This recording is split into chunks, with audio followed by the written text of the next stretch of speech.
పెనమలూరు మాజీ ఎమ్మెల్యే బోడే ప్రసాద్ సంచలన వ్యాఖ్యలు చేశారు.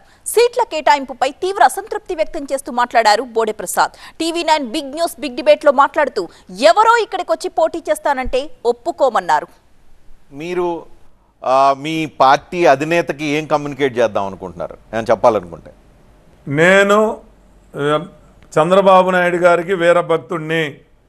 ఈరోజు అవకాశవాదులకి పార్టీలో అవకాశం కల్పించమాకండి. నాలాంటి కమిట్మెంట్ ఉన్న నాయకుడిని ఆదరించండి. నేను మీకు గెలిచి పెనమలూరు సీటుని ఈ నియోజకవర్గాన్ని మీకు బహుమానంగా ఇస్తాను.